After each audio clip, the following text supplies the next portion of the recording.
사람이란 존재는 참 복잡하고 어려운 존재입니다. 조금 알 것 같다가도 어느 날이면 도통 모르겠는 것이 사람이죠. 그래서 때론 내 자신을 들여다봐도 상호 모순적인 모습들이 내 안에 많이 공존하고 있다는 것을 발견할 수 있는데, 하물며 내가 다른 사람, 그의 마음을 속속들이 잘 알 수 있을까? 그리고 어떻게 사람의 마음을 얻을 수 있을까? 그런 생각이 때론 들기도 합니다. 너무 답답하면 이런 의문도 들기도 하죠. 그래서 내가 뭘 어떻게 하란 말인가? 내가 어떻게 하면 좋을까? 왜 이런 말씀을 드리냐면요, 이 귀한 시간에 제 개인적인 넋두리를 하려는 것은 아니고, 오늘 마태복음 11장 본문 말씀에 보시면 예수님도 이와 같은 어려움, 답답함을 공유하셨던 것 같습니다. 아니, 하나님의 아들 구원자 예수 그리스도께서도 사람 존재를 어려워하시고 사람의 마음 때문에 답답해 하셨다고요? 예, 그렇습니다. 오늘 본문 보면 분명 예수님도 사람이란 존재 때문에 답답해 하셨고, 그 사람 때문에 당혹스러워 하셨고, 사람 때문에 안타까워 하셨습니다. 심지어 화를 내시기도 하였습니다. 물론 우리가 복음서를 쭉 읽어보면 이따금씩 예수님이 화내시는 장면이 나오죠. 이게 처음 아니죠. 근데 대개 그 장면들에 있어서 예수님이 화를 내시는 이유, 예수님의 분노의 이유와 대상이 되는 사람들은 종교 지도자들, 그러니까 이 복음서의 단골 악당이라고 할 수 있는 바리새인이나 서기관이나 사두개인들입니다. 그런데 오늘 본문 말씀을 보시면 좀 다르죠. 예수님께서 답답해하시고 안타까워하시고 화를 내시는 이유와 대상이 2세대입니다. 2세대. 여기서 2세대란 말 그대로 2세대의 사람들, 그러니까 단순히 오만하고 가식적인 일부 종교 지도자들로 국한되는 것이 아니라 2세대 어디에서나 볼 수 있는 평범한 사람들, 무리들, 군중들 모두를 아우르는 말입니다. 그런데 그렇게 보면 좀 이상하지 않습니까? 예수님이 어떤 분이시냐면 사람을 무척 사랑하시는 자애로운 예수님이신데, 그 사람들을, 평범한 사람들을 답답해하시며 안타까워하시며 심지어 화를 내셨다니, 그 이유와 까닭이 궁금해집니다. 늘 즐겨 그렇게 하셨듯이 이번에도 예수님 말씀 우리가 직접 보면 비유를 사용해서 2세대 사람들 모습이 어떠한지를 표현하고 계십니다. 어린아이들이 장터에 모여가지고 놀고 있어요. 어린아이들이 요즘도 마찬가지지만 모여서 어떻게 놉니까? 어른 흉내를 내면서 역할놀이를 하죠. 근데 그 당시 시대 어느 마을에서든 어른들이 벌이는 가장 큰 대표적인 중요한 행사가 이 결혼식과 장례식인데, 이 애들이 모여가지고 그거 흉내내는 놀이를 하는 겁니다. 이제 먼저 결혼식 놀이부터 하려고 하는 것이죠. 몇몇 아이가 피리를 붑니다. 이쪽에서 피리를 불면은 저쪽에 앉은 아이들이 춤을 추면서 맞장구를 쳐야 이 결혼식 놀이가 되는데, 저쪽에 앉은 나머지 아이들이 그냥 시큰둥하게 앉아가지고 팔짱 끼고 앉아서 함께 놀기를 거부하는 겁니다. 춤을 추지를 않아요. 그래서 이 아이들이 같이 놀아야 되는데 얘네들이 도대체 왜 이럴까? 이번엔 놀이를 바꿔서 장례식 놀이를 해봅니다. 함께 놀고픈 아이들이 먼저 막 우는 신용을 하면서 곡소리를 냅니다. 곡을 하면은 맞은편에 앉은 아이들이 가슴을 막 치면서 등장을 해야지 이게 놀이가 되는데, 진행이 되는데, 이번에도 이 아이들이 반응이 없어요. 가만히 앉아 있습니다. 이 아이들이 놀이를 거부하는 이유, 글쎄요, 왜 그런지는 모르겠습니다. 만사가 귀찮아서 그런 것인지, 뭔 일이 있어서 심통이 난 것인지, 아니면 같이 놀자고 부르는 아이들이 미워서 그런 것인지는 알 수 없습니다. 그런데 하나는 확실하죠. 이 아이들은 마음을 닫고 있습니다. 마음의 빗장을 굳게 걸어 잠갔습니다. 그래서 이게 무슨 놀이가 되었든, 무슨 종류의 놀이가 되었든 친구들의 놀이의 부름에, 놀이 초대에 응하지를 않는 것입니다. 근데 예수께서 이렇게 말씀하시는 거예요. 2세대의 사람들, 무리들, 군중들의 모습이 꼭 비유 속 이 아이들, 매사 시큰둥한 태도로 어떤 놀이 초대에도 반응하지 않는 아이들과 같다라고 말씀하시는 겁니다. 여러분, 성경이 이제 구약의 첫 책에 해당하는 창세기에서부터 시작해서 신약의 마지막 책인 요한계시록에 이르기까지 일관되게 우리에게 전하는 메시지, 일관되게 우리에게 반복하여 보여주는 하나의 드라마가 있습니다. 그게 무엇이냐면 인간을 향한 하나님의 의지, 포기를 모르며 멈추지 않는 하나님의 의지입니다. 하나님이 계속해서 지속적으로 인간을 당신과의 사귐으로 부르시며 하나님과의 화해 속에서 하나님과 동행하는 매일의 삶으로 초대하신다는 것이 성경이 처음부터 끝에 이르기까지 일관되게 보여주는 메시지입니다. 과거에도 그랬고 오늘날에도 그렇고 앞으로도 하나님은 그렇게 하실 겁니다. 일관되게 사람에게 찾아와 사람을 당신과의 사귐으로, 동행으로 초대하실 것입니다. 그러니까 마치 이 비유 속에서 친구들과 동무들과 함께 신나게 놀고픈 아이들처럼, 그래서 친구들에게 계속 이 놀이로 저 놀이로 부르는 아이들처럼 하나님은 인간을 향해 계속해서 외치시며 사귐으로 부르십니다. 근데 여러분, 오늘 본문 속으로 한번 이어서 보면요, 예수님 말씀 보면은 하나님이 세상에 보내신 두 인물들이 이제 언급이 되죠. 비유에서 나와서 하나는 광야에 외치는 소리 세례 요한이고, 다른 하나는 누구냐면 인자, 그러니까 지금 말씀하시는 당신 자신 곧 예수 그리스도입니다. 세례 요한과 예수 그리스도, 이 두 사람, 각 사람은 하나님이 인간을 향해 하시는 말씀, 하나님이 인간을 부르시는 그 외침의 두 가지 형태를 가리킵니다. 두 가지 형태. 이게 무슨 말이냐? 설명을 드리겠습니다. 먼저 이 세례 요한이라는 인물이 보여주고 있는 인간을 향한 하나님의 말씀, 인간을 향한 하나님의 외침의 첫 번째 형태를 이렇게 한번 불러보겠습니다. 율법이라고 불러보도록 하겠습니다. 이 율법이라는 것은요, 마치 하늘로부터 인간을 향해 강하게 몰아붙이는 바람, 폭풍과도 같습니다. 율법은 어떻게 하냐면 겉보기엔 멀쩡하고 겉보기엔 화려하고 세련되고 아무런 문제가 없는 모습으로 인간을 치장하고 가려주던 그 모든 외피들을 바람으로 날려버리고 그 속에 있는 인간 세상과 인간 개개인의 실체와 민낯을 드러내버립니다. 그리하여 그동안 숨겨져 있었던, 혹은 애써 무시하며 스스로 망각해왔던 그 죄와 불의, 추악한 욕망과 비틀어진 마음, 그 영혼의 깊은 빈곤을 하나하나 일일이 끄집어내어 그걸 보게 합니다. 그걸 직시하게 합니다. 그렇게 인간으로 하여금 도무지 도망치지 못하도록 막다른 골목에 서게 한 다음에 그로 하여금 내가 죄인임을, 내가 창조주를 무시하고 사는 이 길로 멈추지 않고 곧장 직진을 했다가 남아있는 결말이라고는 이건 심판이랑 죽음밖에 없겠구나라고 그걸 시인하게 합니다. 그리하여 신 없이도 살 수 있다, 하나님 없이도 살 수 있다, 떳떳하다, 두려울 게 없다, 사실 난 아무런 하늘의 도움도 은총도 필요하지 않다라고 거침없이 생각하고 말해왔고 행동해왔던 자에게 마침내 무엇을 얻어내냐면 회개라는 이름의 항복과 투항을 얻어냅니다. 광야에 외치는 소리 세례 요한이 했던 역할이 바로 그것이었습니다. 인간의 죄와 불의를 확 들춰내고 그것을 직시하게 하고 그걸 시인하게 하고 고백하게 하고, 그렇게 한 다음에 그 결과 물속에 들어가 과거의 그릇된 삶과 자아에 대하여 죽는 회개의 세례를 받게 했던 것입니다. 세례 요한과 그의 사역이 가리켰던 율법에 이어서 인자, 예수 그리스도 안에서 드러난 하나님의 두 번째 말씀, 두 번째 형태의 외침을 복음이라고 한번 불러보겠습니다. 복음. 율법이 인간을 향해 매섭게 몰아치는 강한 바람, 폭풍과도 같았다면 복음은요, 봄날의 따스한 햇빛과도 같아요. 하늘로부터 값없이 조건 없이 모두에게 비추이는 그 햇빛처럼 복음은 어떤 소수의 특정한 사람들, 종교 엘리트들, 특별히 헌신한 사람들에게만 비추이지 않습니다. 평범한 사람들에게도, 심지어 사회에서 가장 외면당하고 배제당하는 자리, 가장 바닥과 음지에도 비추입니다. 복음은 모든 것을 품는 자비와 인자함으로 우리의 드러난 약함과 추함, 부족함과 어긋남을 덮어주고 한계를 모르는 사랑과 용서를 전하며 누구라도 두려움 없이 하나님 앞에 나오도록 부릅니다. 넉넉하시고 자유로우신 하나님과의 사귐으로 초대합니다. 율법이 도무지 제공하지 않았던 그 용서와 화해를 값없이 조건 없이 선사합니다. 이게 복음이죠. 요한복음 1장에 보면은 이런 말씀이 있죠. 예수님을 육신이 된 하나님의 말씀이라고 부릅니다.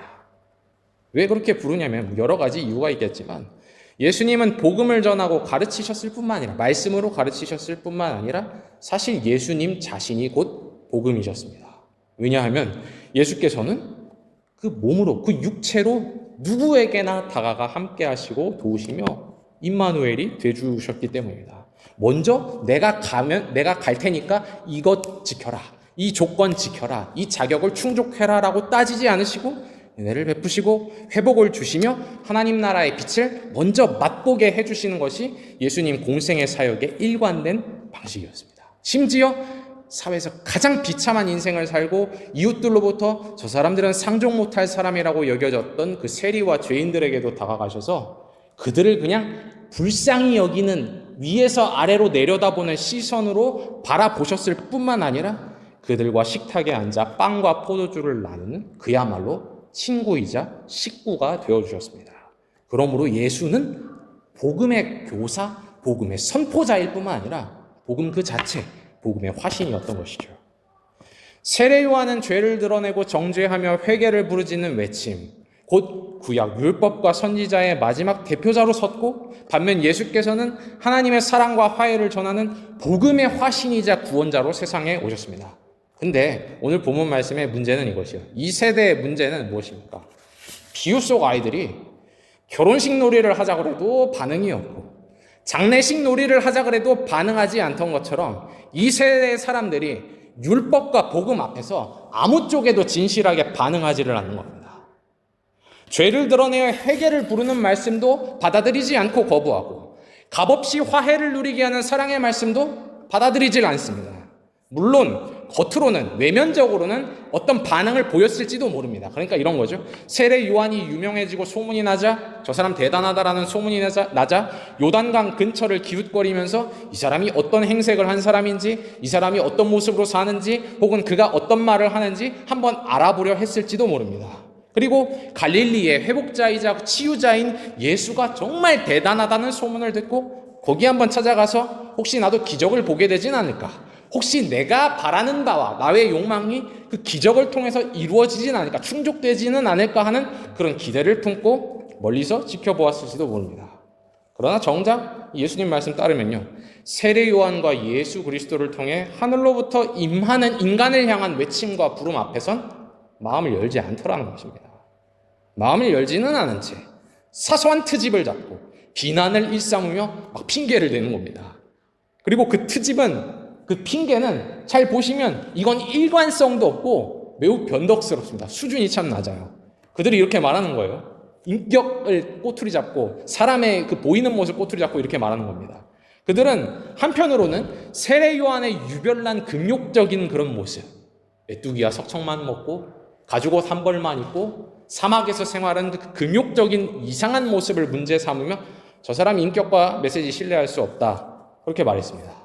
즉 괴상한 행색과 저 사람이 가진 비사회적인 생활을 보니까 너무 부담스럽다.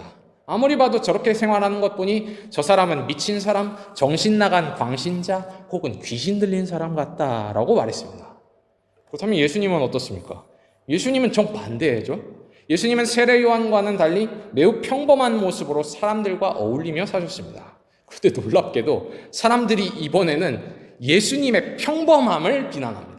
아까는 세례 요한의 비범함을 비난했다면 이번에는 예수님의 평범함, 누구와도 가까이 기꺼이 식사하시는 모습을 비난의 구실로 삼습니다. 하나님을 말한다고 그러고 하나님의 나라를 말하고 가르친다고 하지만 저 사람 정말 고상하지 않지 않느냐. 저 예수라는 사람이 보이는 모습을 한번 봐라. 얼마나 먹기를 탐하고 포도주를 즐기는 사람이 아닌가. 얼마나 먹는 게 좋고 마시는 게 좋으면 심지어 세리와 죄인들과도 함께 앉아 또 먹고 또 마시는 사람이 아닌가. 그렇게 비난을 하는 것입니다. 사랑하는 교회 여러분, 사람이 마음이 열려 있으면 누구에게도 배울 수 있고 자연에게서도 배울 수 있고, 하늘에게 메시지가, 하나님의 메시지가 임한 곳 어디라면 어디에서든 눈을 반짝 떠서 그것을 발견하고 찾아내고 들을 수 있습니다. 그런데 반면에 마음이 닫혀있고 마음이 뒤틀려 있으면 누가 와도 소용이 없어요. 참 비극적인 거 아닌가? 심지어 세례 요한이 와도, 세례 요한을 능가하는 예수 그리스도가 와도 들을 게 없어요. 배울 게 없어요. 거기서 깨달아 영적 유익을 얻을 것이 없습니다. 그냥 모든 게 마음에 들지 않고 그가 말하는 바가 알파부터 오메가까지 모두 불쾌할 뿐입니다. 눈에 보이는 행색과 행동부터 그게 벌써 비난거리가 됩니다. 먹지 않으면, 음식을 거절하면 저 사람은 왜 이렇게 혼자 유난을 떠냐라는 그 모습이 그 꼬라지가 미운 거고, 이것저것 잘 먹으면 사람들과 함께 먹고 마시는 그 모습이 탐욕스럽게 보이는 거예요. 자기 자신의 죄와 불의를 드러내고 회개를 강하게 요청하는 말씀은 왜 이렇게 내 마음을 불편하게 해? 왜 나를 성가시게 해? 그런 이유로 싫고, 하나님의 무한한 사랑과 자비와 용서를 말하면 왜 이렇게 부드러운 이야기만 해? 왜 이렇게 익숙한 이야기만 해? 왜 이렇게 뻔한 이야기만 해? 라고 만족하지 못합니다. 도대체 왜 그런 것입니까? 도대체 뭘 어떻게 하라는 것입니까? 마음을 열지 않으면, 마음이 굳게 닫혀 있으면 아무 방법이 없습니다. 도리가 없어요. 하늘의 소리가 임할 길이 없습니다. 자아가 교만할 대로 교만해져서 내가 전부이고 으뜸이며 그 밖에 모든 것은 내 평가와 흠잡기야 비난과 불평의 대상일 뿐이라면 도대체 뭐가 그에게 가르침과 깨달음을 줄 수 있겠으며 누가 온들 그를 도울 수 있겠습니까? 그렇죠. 예수님도 당혹스러웠고 답답하셨던 거예요. 이 세대를 향한 예수님의 당혹스러움, 이 세대를 향한 예수님의 답답함과 분노의 이유는 바로 이것이었습니다. 굳게 닫힌 채 아무런 메시지에도 반응하지 않는 완고한 마음이었습니다. 이제 말씀의 결론부로 한번 가보시죠. 오늘 두 가지 본문을 읽지 않았습니까? 말씀의 결론부로 가보시면요. 이 당혹스러운 상황, 정말 답답하고 화가 난 상황, 도대체 내가 뭘 어떻게 하란 말인가? 그런 상황에서 예수님 어떻게 하십니까? 할 만큼 했다. 손 떼십니까? 포기하십니까? 아니면 내면에서 막 불처럼 활활 타오르는 분노를 도무지 참을 수가 없어서 사람들을 향해 저주와 심판을 선고하십니까? 오늘 우리가 다 읽지는 않았지만 여러분 집에 가서 한번 읽어보십시오. 마태복음 11장을 보면요. 마태복음 11장 전체가 유독 예수님이 당혹스러워하시며 답답해하시며 분노하시는 장면을 여러 가지를 모아서 11장 안에 패키지로 담아내고 있습니다. 11장이 어떤 이야기로 시작하냐면요. 감옥에 갇힌 상태 가운데서, 비참한 상태 가운데서 내가 이렇게 감옥에 갇혀 있는 거 보니까 예수님 진짜 구원자 맞나? 예수님 진짜 메시아 맞나? 예수님 진짜 메시아면 세상이 뒤바뀌어야 되는데 왜 내가 감옥에 있나라고 의문하는 세례 요한의 모습과 세례 요한의 그 요청을, 의문을 따라서 예수께 찾아와 당신이 정말 오실 그분 맞습니까? 메시아 맞습니까? 라고 세례 요한의 제자들이 묻는 이야기로 시작됩니다. 그리고 나서 오늘 우리가 읽었던 첫 번째 본문으로 이어지는데 이미 보았듯 세례 요한의 회개로의 부름에도 예수 그리스도의 사랑의 복음 앞에서도 철저하게 무반응으로 일관하며 마음을 열지 않는 이 세대 전체, 이 세대 사람들과 완고함 앞에서 답답해하시며 분노하시는 예수님의 모습으로 이어집니다. 그리고 오늘 우리가 읽지 않았지만 그 다음에 이어지는 부분 보시면은 예수님께서는 이미 당신께서 방문하여 수많은 기적들을 행하셨음에도 불구하고 아무런 진실된 반응이 없는 갈릴리의 여러 마을들을 언급하면서 무척 분을 내시는 모습이 나옵니다. 그러니까 마태복음 11장은 예수님이 열불이 터지는 이야기들을 모아놓은 것이죠. 그간의 외적으로 보기엔, 겉으로 보기엔 대단한 성공인 거두는 것 같았습니다. 사람들이 막 몰려오고 가시는 곳마다 사람들이 열광하고 박수를 치고 환영하고, 그러나 그 성공의 이면 가운데 그간 보이지 않았던 이 예수님과 예수님 운동의 내적인 어려움, 사람들이 변하지 않는 모습, 그로 인한 예수님의 답답함과 분노를 이 마태복음 11장이 한데 모아서 보여주고 있는 것입니다. 근데 여러분, 놀라운 것은요, 너무나도 아이러니하게도 너무나도 놀랍게도 그 예수님과의 답답함과 안타까움과 분노를 고스란히 모아 담아내고 있는 이 마태복음 11장의 끝에서 우리는 무엇을 발견하게 되냐면 신약 성경에서 가장 자애롭고 가장 아름다운 인간을 향한 예수의 부름을 듣게 됩니다. 이게 무엇이죠? 오늘 마지막 본문 말씀이죠. 수고하고 무거운 짐진 자들아 다 내게로 오라. 내가 너희를 쉬게 하리라. 나는 마음이 온유하고 겸손하니 나의 멍에를 메고 내게 배우라. 그리하면 너의 마음이 쉼을 얻으리니 이는 내 멍에는 쉽고 내 짐은 가벼움이라. 이 말씀이 공교롭게도 11장의 마지막에 등장을 하는 거예요. 인간의 완고함이라는 건요, 정말 대단한 겁니다. 어떻게 할 수가 없어요.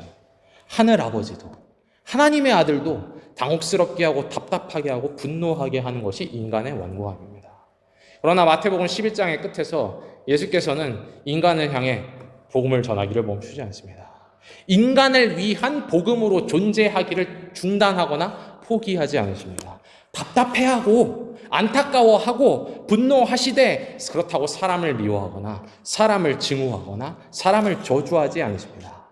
복음으로 오신 그분, 복음 그 자체이셨던 그분이 갑자기 율법이 되어버려서는 인간을 향해 막 심판과 정죄를 쏟아내지 않으십니다. 여전히 같은 눈으로, 여전히 같은 마음으로 긍휼과 불쌍히 여김의 시선으로 사람들을 바라보십니다. 예수님께 인간들은 마태복음 10장에서도 그렇고 11장이 끝나는 지점에서도 그렇고 여전히 수고하고 무거운 짐진 자들입니다. 여러분, 사실 참으로 그렇습니다. 사람이 온갖 종류의 무거운 짐을 지고 살죠. 그렇죠? 생활의 여러 가지 무거운 짐, 질병과 아픔, 상처의 짐, 여러 가지 인간관계에서 오는 부담과 갈등의 짐, 심지어 국가가 부과하는 세금과 부역의 짐. 로마 시대 때는 이게 장난이 아니었거든요. 종교라는 이름을 달고 있지만 종교에서 자유와 구원을 얻고 은혜를 얻는 것이 아니라 종교가 율법주의로 사람을 막 억눌러서 늘 짓눌려 있는 종교라는 이름의 짐. 행위와 업적으로 자기를 어떻게든 세상에든 종교에든 증명해야만 한다는 그 짐. 애써 잊고 무시하며 살려고 하지만 그런다고 결코 사라지지 않는 내 과오와 죄의 짐을 모두가 지고 삽니다. 어쩌면 지고 있는 짐이 너무 무거워서 너무나 애쓰고 수고하며 지친 삶을 살고 있다 보니 마음이 어느덧 굳어져 버리고 닫혀버렸는지도 모르겠습니다. 마음에 여유가 없는 것이죠. 믿을 여유도 없고 사랑할 여유도 없고 소망할 여유조차 잃어버렸는지도 모르겠습니다. 그러나 예수께서 말씀하십니다. 수고하고 무거운 짐진 자들아 다 내게로 오라. 수고하고 무거운 짐진 자들을 향해 내게로 오라고 부르십니다. 굳게 닫혀진 마음들 앞에서 분명 예수님도 때론 답답해하시고 이걸 어떻게 하면 좋나? 내가 도대체 무슨 이야기를 해야 너희를 설득할 수 있나? 내가 무슨 일을 해야 너희를 설득할 수 있나? 안타까워하시며 분노하시지만 그럼에도 불구하고 여러분, 예수는 예수로 계십니다. 어제나 오늘이나 동일한 예수로 계십니다. 사람의 마음에 쉼을 주는 예수, 안식을 주는 예수, 은혜와 평강을 주는 예수로 계십니다. 여러분, 멍에라는 말이 나오는데 밭을 가는 소마다 멍에를 지고 있습니다. 이 멍에를 지고 밭을 갈듯 사람마다 인생에서 지고 가야 할 어떤 멍에가 없을 수는 없겠죠. 각자가 진 멍에가 있고 또 달리 표현하면 십자가가 있을 것입니다. 그걸 뭐 다른 말로는 운명이라고 부를 수도 있겠고 소명이나 사명이라고 부를 수도 있겠습니다. 그런데 여러분, 멍에라는 걸 잘 보시면요, 한 마리의 소가 아니라 두 마리의 소가 하나의 멍에를 지고 있습니다. 하나의 멍에 아래 두 마리의 소가 나란히 서서 한 방향으로 걷고 함께 밭을 갈고 함께 짐을 지듯이 세상의 무거운 짐진 자들이 홀로 무거운 멍에를 지고 가다 지쳐 쓰러지지 않도록 예수께서 곁에 나란히 서서 짝이 되어주시는 거예요. 멍에를 함께 지고 걸어가 주시는 짝이 되어주십니다. 그래서 예수님은 자신을 가리켜 나는 온유하고 겸손하다. 내 멍에는 가볍다라고 말씀하시는 겁니다. 온유하고 겸손하신 주님께서 우리가 지고 있는 그 멍에가, 각 사람의 멍에가 가볍고 질만하도록 동행해 주시며 가는 길 동안에 마음의 쉼과 평안을 얻게 하는 돕는 자, 보혜사가 되어주십니다. 그리하여 각 사람이 가는 길, 각 사람이 가야 할 길을 끝까지 가게 도와주시는 것이에요. 사랑하는 교회 여러분, 이제 마무리를 짓도록 하겠습니다. 이솝우화에 보면 햇님과 바람이 서로 누가 사람의 외투를 벗길 수 있는지 내기하는 이야기가 나오죠. 누가 저 사람의 외투를 벗길 수 있을까? 그 이야기의 결말을 우리는 잘 알고 있습니다. 강하고 매섭게 몰아친 바람이 아니라 따뜻한 빛을 천천히 그러나 꾸준히 비춘 햇님이 결국에 그 사람의 외투를 벗기죠. 인간을 위한 복음으로 이 땅에 오신 예수께서는 외면과 좌절과 고난과 시련과 핍박과 죽음에도 불구하고 그걸 선택하신 겁니다. 인간을 위한 복음으로 존재하기를 선택하셨습니다. 예수의 그 사랑이 수고하고 무거운 짐진 자들을 누구든지 당신께 부르시며 신과 동행을 약속하시는 그 예수의 사랑이 어제도 오늘도 우리를 향해, 여러분을 향해, 세상을 향해 비추이고 있습니다. 여러분, 한번 질문해 볼까요? 그 사랑이 결국 승리하게 될까요? 이솝우화에서는 결국 햇님이 그래서 이겼잖아요. 그 사랑이 결국 승리하게 될까요? 결국 예수가 선택한 그 사랑을 비추는 그 길이 틀리지 않았으니, 예수를 이 땅에 보내신 하나님이 틀리지 않았으니 결국에는 드러나게 되고 결국에는 입증되게 될까요? 결국에 복음의 사랑이 닫힌 마음들을 열고 인간을 구원하고 세상을 구원하게 될까요? 사랑하는 여러분, 그 일이 우리 안에서 먼저 일어나기를 소망해 봅니다. 좌절과 분노와 거절과 무반응 속에서도 꺾이지 않았고 꺾을 수 없었던 예수의 사랑이 어느덧 우리의 마음에 비추여서 우리 가운데 굳게 닫혀 있는 마음들, 예전엔 열려 있었지만 어느덧 여러 가지 삶의 이유들로 인해 또다시 닫혀버린 우리의 마음들을 활짝 열어주기를 소망합니다. 그리하여 삶의 여러 무거운 짐을 지고 수고하며 지쳐 있는 우리를 부르시는 그분께 예수께로 나아가 쉼을 얻고 안식을 얻고 감격과 기쁨을 얻고 힘과 담력과 생명을 얻게 되기를, 우리가 각자가 가는 길, 우리가 사는 삶이 어떠한 길, 어떠한 삶이든지 간에 홀로 멍해지고 가는 길 아니라 주님과 함께 멍해를 나누어지며 걷는 복된 길 되기를 성삼위 하나님의 이름으로 축원하며 간구합니다. 아멘.